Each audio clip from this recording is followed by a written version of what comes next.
What is it that gives your life a sense of meaning and purpose? Because once you find that, it puts you in your power place.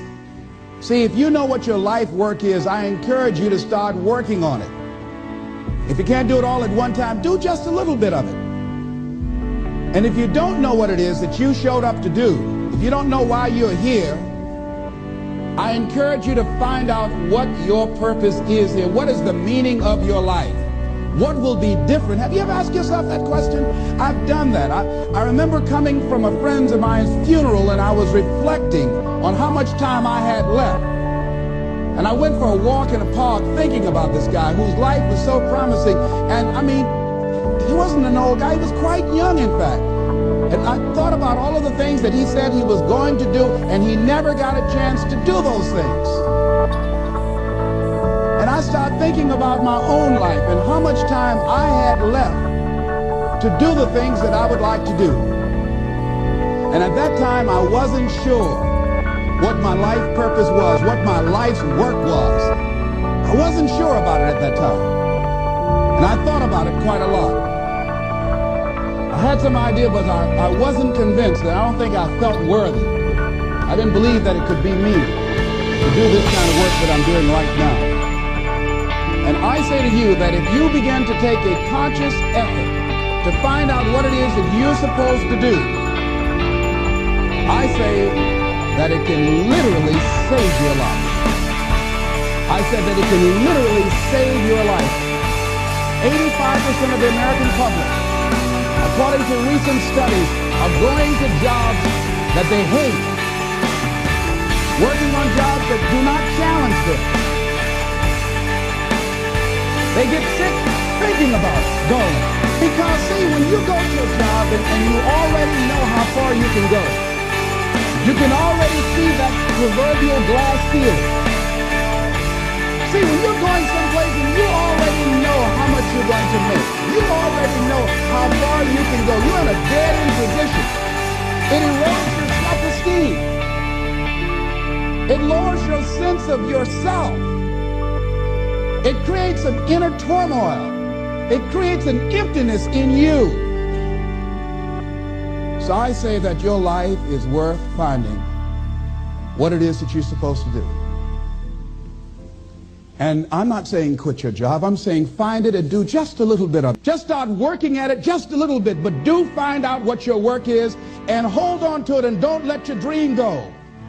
Don't let it go.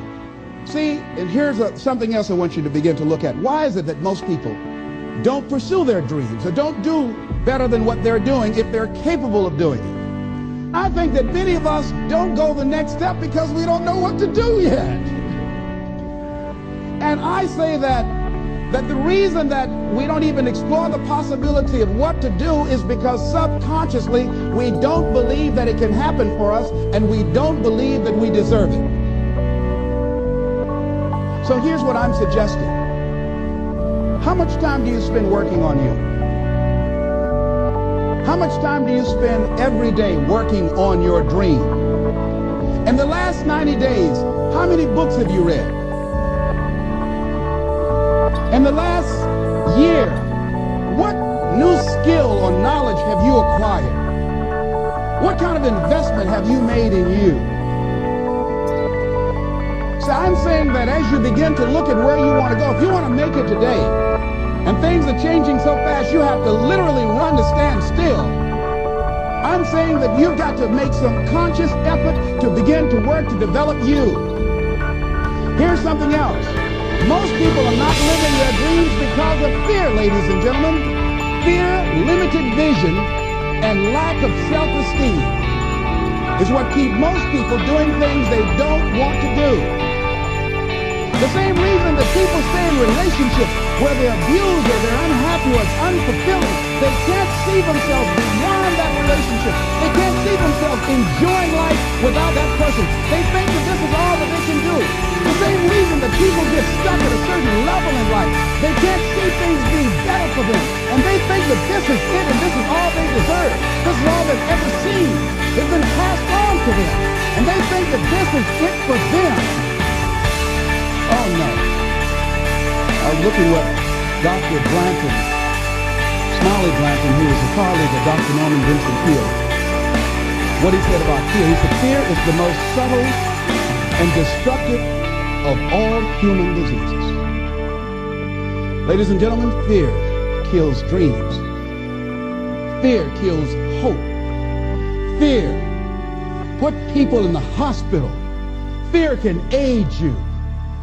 Fear, ladies and gentlemen, can hold you back from doing something that you know within yourself that you're capable of doing, but it will paralyze you. And it seemed like you're in a hypnotic spell. And I ask you a question, what is the benefit?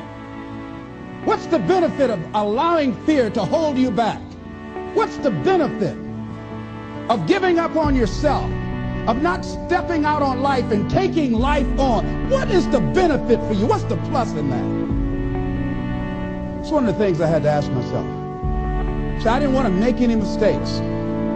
I wanted everybody to like me. I wanted to be perfect the first time I did something. It's not going to happen. You're going to make some mistakes. You're going to hurt some folks' feelings. You're going to create some enemies. Whenever you decide that you want to begin to take life on, you've got to ask yourself, how long am I going to allow this to hold me back? I like what Zig Ziglar says. He said, fear is false evidence appearing real. That is an illusion that we create in our mind. It is a state of mind that can be changed. So let's look at how we can begin to take some steps to restructure that fear, to begin to expand our visions of ourselves, to begin to increase our self-esteem. Webster said that self-esteem means confidence and satisfaction in oneself. Look at your life right now. Whatever you've done up to this point in time, your life is working. Whatever you have produced, it came out of you as a result of the kind of person that you have become. It's a result of your choices. It's a result of your consciousness. Now you have to ask yourself, are you satisfied with what you have produced? Is this what you want? Would you like for things to be better than this? Do you believe that you deserve better than this? Are you content that you don't have to do anything else? That you already resign yourself in life? You say, well, I'm happy. I'm not starving like the people in Calcutta. Are you allowing yourself to get off the hook like that? Or do you believe somewhere in the back of your mind or in your heart that there's some other great work for you to do? There's something else that life has for you. And that's why you're here. How do we handle this fear factor? How do we increase our self-esteem? You have to begin to fortify yourself. How do we do that? I believe that you have to begin to consciously monitor your inner conversation and start talking to yourself. Start building yourself up. Sometimes the only good things you will hear about you are the things that you say to you. So I'm saying learn to be your own booster. Start building yourself up. Start encouraging yourself.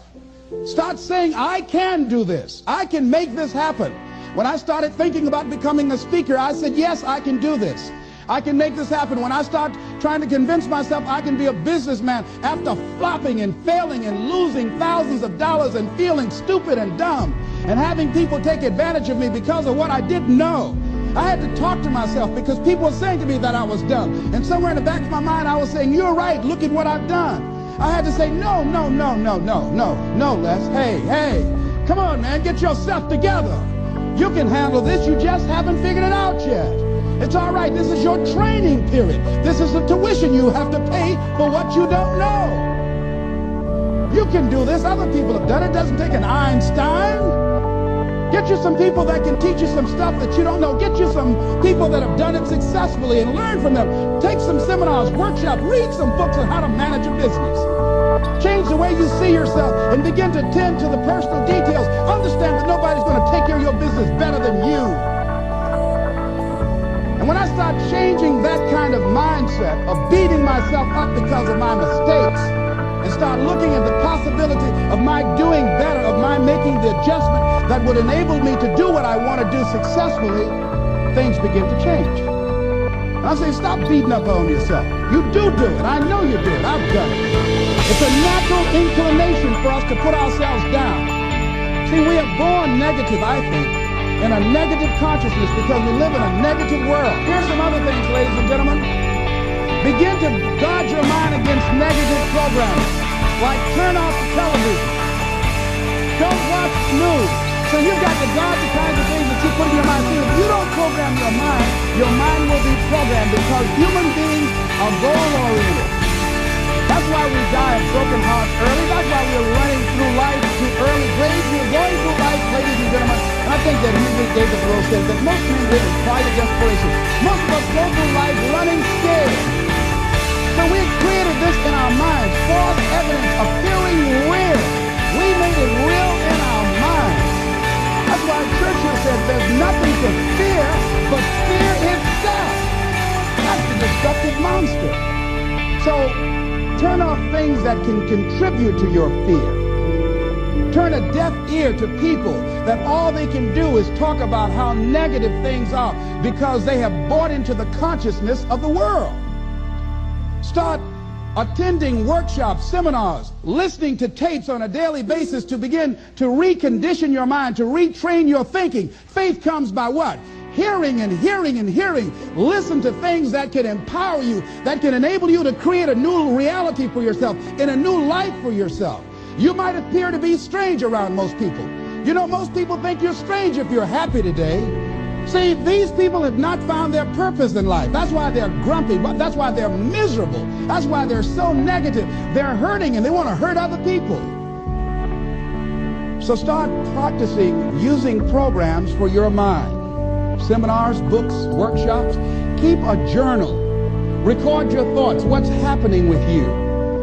Every day when you get up, have a journal near you. See, ladies and gentlemen, we get 3 to 4 thoughts a year that if we would act on those thoughts, they could change our life. What idea are you setting on? Write your ideas down. And then, once you get that idea, take the leap. Take the leap. See, it's out here in the universe. If you don't take the plunge, I guarantee you, somebody else will. Take the plunge. Go into action. And ladies and gentlemen, you will be surprised how things will come together. You'll be surprised. Now, you're going to have some difficult challenges. I can tell you that now. Be aware of that. Things are not going to work out exactly right. For a time, they will. Sometimes. And that's when life is just playing a game with you. I want you to feel good and relax. But ladies and gentlemen, go into action with your dream. And don't avoid where the fights are. Get in the midst of the fight. Get knocked down so you can learn how to fight, so you can hold your position. See, most people don't get out in the arena of life because they don't want to fight. Most people don't get out there because they don't want to get knocked down. They don't want to be dropped to their knees. But see, you're going to be dropped whether you're on the field or whether or not you're sitting on the sideline. You're going to be dropped. So at least get dropped for something. See, that's how most people are spectators in life. You don't want to be a spectator. You want to get out in the field where the action is, and you will be amazed. After the struggle, there will be a calm period, and things will begin to click for you.